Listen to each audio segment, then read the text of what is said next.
बिस्मिल्लाहिर्रहमानिर्रहीम। Today's topic of discussion is cell injury. तो start करते हैं सेल इंजरी को, बल्कि ख़त्म करते हैं। तो next topic is ischemia. Ischemia का मतलब है कि टिश्यू की तरफ ब्लड सप्लाई कम हो गया है। जब ब्लड सप्लाई कम होगा तो हाइपोक्सिया होगा।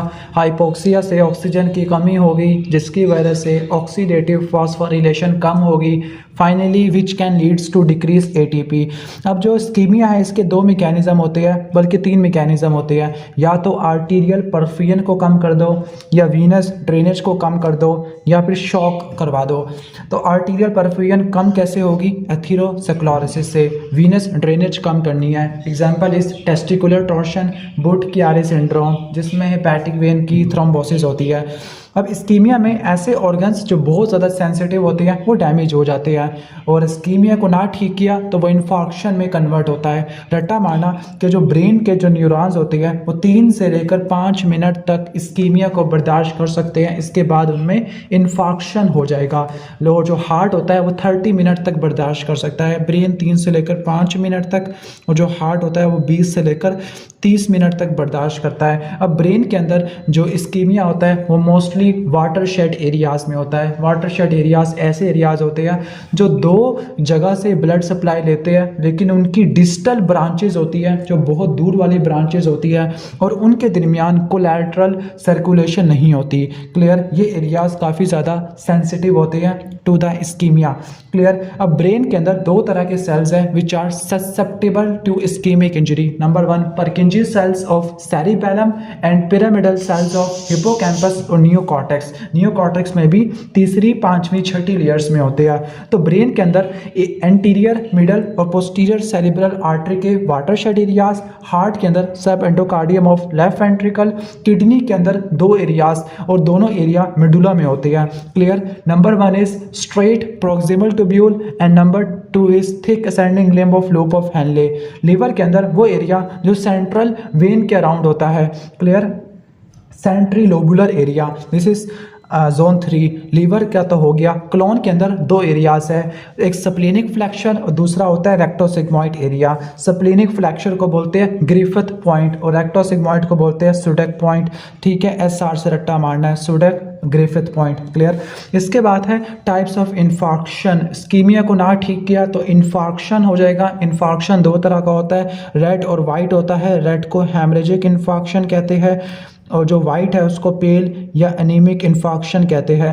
क्लियर? अब जो रेड इन्फॉर्क्शन है, नंबर 1 वीनस ओक्लूजन की वजह से होता है। नंबर 2 ऐसे टिश्यूज़ जो लूज होते हैं उनमें होता है। नंबर 3 ऐसे टिश्यूज़ जिनकी मल्टीपल ब्लड सप्लाई होती है। And you have to remember by mnemonic LIT।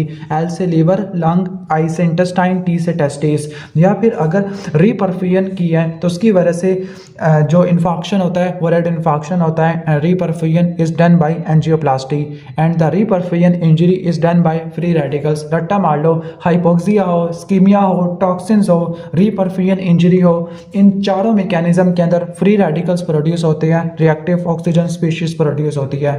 पेल इन्फॉर्क्शन या वाइट इन्फॉर्क्शन सॉलिड ऑर्गन्स में होगा जिनकी सिंगल एंड आर्टीरियल सप्लाई होती है। Sorry for disturbance. Pale infarction किन में होगा? सॉलिड ऑर्गन जिनकी सिंगल ब्लड सप्लाई होती है, हार्ट, किडनी, स्प्लीन। अब इसके बाद फ्री रेडिकल इंजरी पढ़ लेते हैं। क्लियर? ठीक हो गया। जो मोस्ट पोटेंट फ्री रेडिकल है वो हाइड्रोक्सिल फ्री रेडिकल्स होता है। रट्टा मारना कि जो फ्री रेडिकल्स होते हैं वो 3 जगह को नुकसान पहुंचाते हैं। नंबर 1 सेल मेम्ब्रेन में लिपिड्स होता है, उसकी पर ऑक्सीडेशन करते हैं। नंबर 2 जो प्रोटीन्स हैं उनकी मिस फोल्डिंग करते हैं। नंबर 3 DNA को तोड़ देते हैं। अब फ्री रेडिकल किन किन जगह से प्रोड्यूस होते हैं और कहां से ये डिटॉक्सिफाई होते हैं? फ्री रेडिकल प्रोड्यूस कैसे होते हैं? नंबर 1 कैंसर में आप रेडियोथेरेपी देते हैं, वहां से फ्री रेडिकल प्रोड्यूस होते हैं। नंबर 2 कुछ ड्रग्स का metabolism which is phase 1 drug metabolism, cytochrome P450 वाला। Number 3 oxidation reduction reaction. Number 4 nitric oxide जो इन्फ्लेमेशन में बनता है। नंबर 5 जो ट्रांजिशन मेटल्स है, आयरन, कॉपर, और आ जाता है तीसरा आर्सेनिक वगैरह, मतलब ये जो मेटल्स होते हैं। अब ये फ्री रेडिकल्स बनाते हैं वाया फेंटन रिएक्शन। और जो WBCs होते हैं, न्यूट्रोफिल और मैक्रोफेजेस, उनमें रिस्पायरेटरी बर्स्ट या ऑक्सीडेटिव बर्स्ट होता है, ऑक्सीजन को यूज़ करते हैं to generate reactive oxygen species. अब फ्री रेडिकल को बॉडी से निकालने के लिए कुछ सिस्टम होता है। नंबर 1 इज स्कैवेंजिंग एंजाइम्स, जिसमें कैटालेस और सुपर ऑक्साइड डिसम्यूटेज होते हैं। ये एंजाइम्स पेरोक्सिसोम्स में होते हैं। और ग्लूटाथायोन पेरोक्सिडेज, ये क्या करता है? ग्लूटाथायोन पेरोक्सिडेज ये क्या करता है? ग्लूटाथायोन की ऑक्सीडेशन करता होता है। ठीक हो गया, तो ये रट्टा मार लेना है। क्लियर। इसके बाद आ जाते हैं खुद ब खुद या तो फ्री रेडिकल टूट सकते हैं या फिर एंटीऑक्सीडेंट होते हैं। मिमोनिक ए से विटामिन A, C, E या कुछ कैरियर प्रोटीन्स होते हैं। आयरन के लिए ट्रांसफेरिन है, कॉपर के लिए सिरालोप्लाज्मिन है। अब कुछ एग्जांपल्स पढ़ लेते हैं फ्री रेडिकल इंजरी में। Number 1 is oxygen toxicity.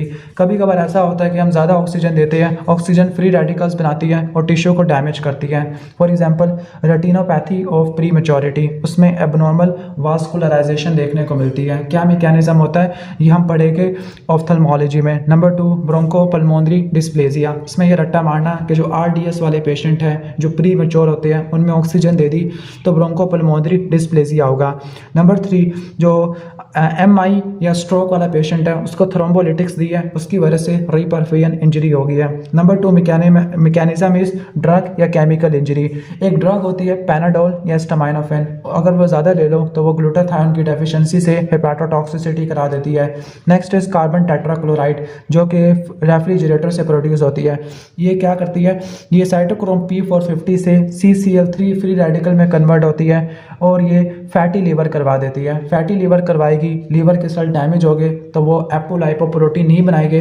जब वो एपोलाइपोप्रोटीन नहीं बनाएंगे तो लाइपोप्रोटीन नहीं बनाएंगे और लीवर में फैटी टिश्यू जमा हो जाएगा। क्लियर। इसके अलावा सेंट्री लोबुलर नेक्रोसिस भी हो जाएगी। क्या हो जाएगी? Centrilobular necrosis.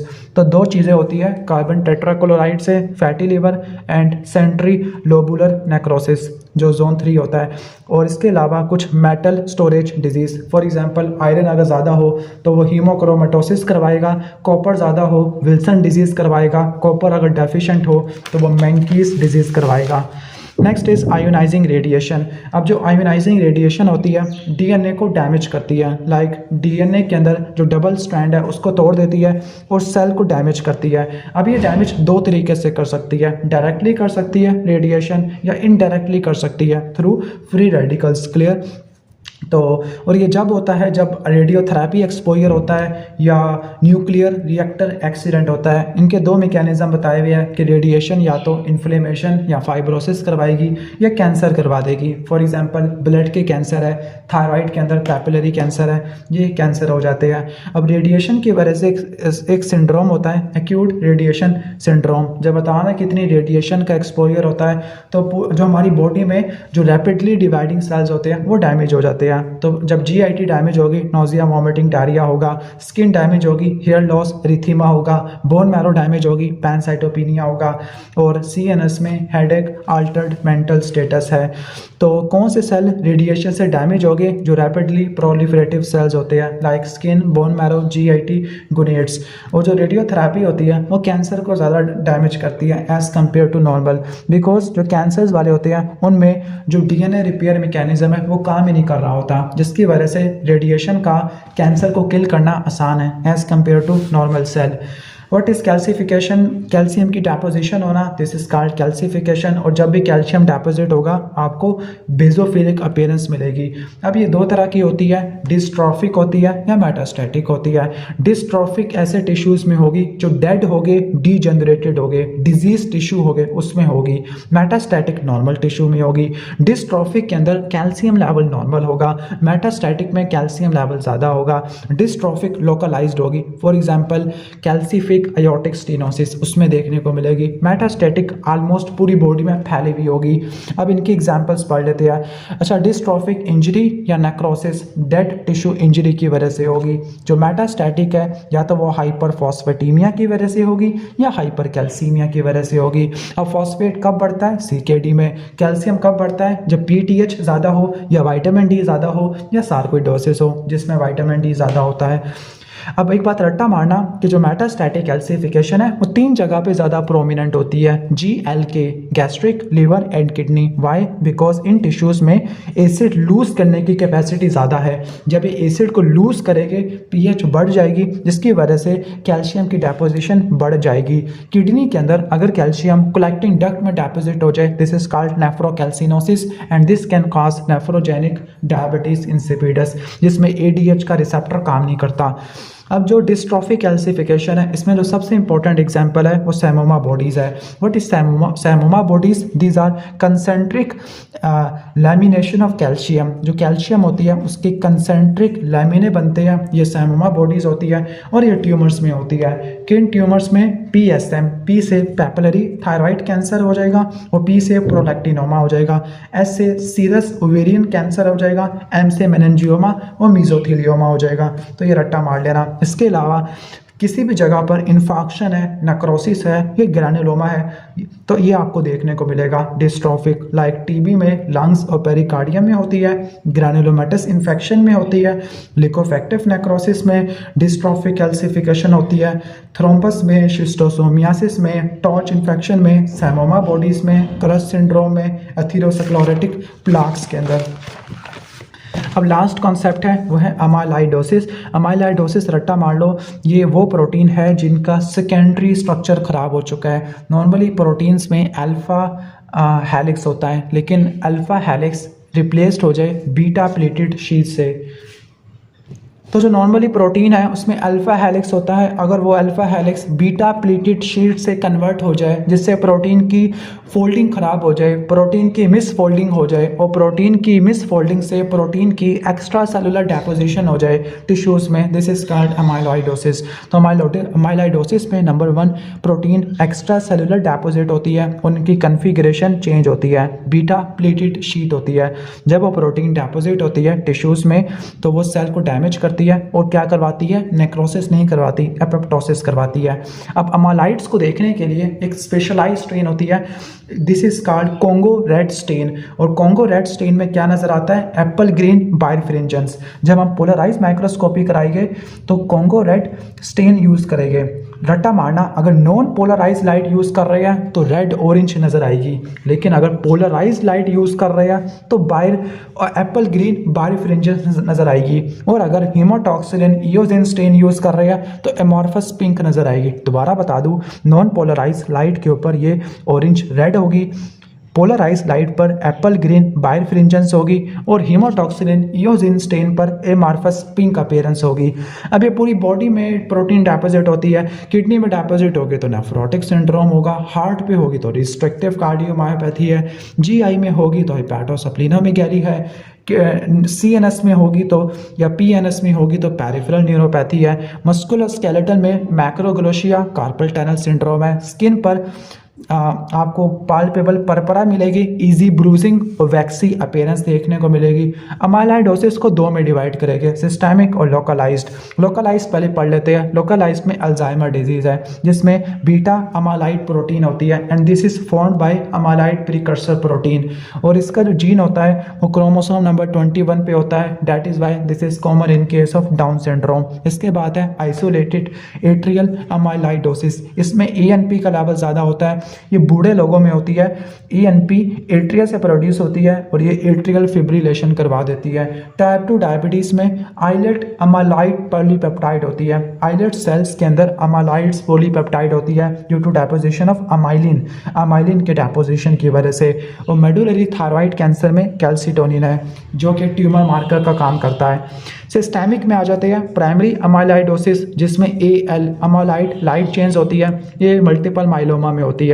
सेकेंडरी में AA अमाइलाइड A प्रोटीन, ये क्रॉनिक इन्फ्लेमेटरी डिजीज में होती है like rheumatoid arthritis, inflammatory bowel disease, familial Mediterranean fever या प्रोट्रैक्टेड क्रॉनिक इन्फेक्शन। इसके बाद है ट्रांसथायरेटिन जिसको प्री एल्ब्यूमिन भी कहते हैं, ये बूढ़े लोगों में देखने को मिलती है ट्रांसथायरेटिन। अब इसकी 2 टाइप्स होती है, स्पोरेडिक जिसको एक्वायर्ड कहते हैं और हेरिडेटरी जिसमें म्यूटेशन है। हेरिडेटरी में म्यूटेशन होती है और ये फैमिलियल अमालाइड, पोलीन्यूरोपैथी और कार्डियोमायोपैथी, मतलब ये दिल को और नर्व्स को डैमेज करती है। जो स्पोरेटिक होती है वो वाइल्ड टाइप या एक्वायर्ड होती है, ये बूढ़े लोगों में होती है और ये दिल को इन्वॉल्व करती है। डायलिसिस वाले पेशेंट में बीटा 2 माइक्रोग्लोबुलिन होती है, डायलिसिस वाले पेशेंट में देखने को मिलती है।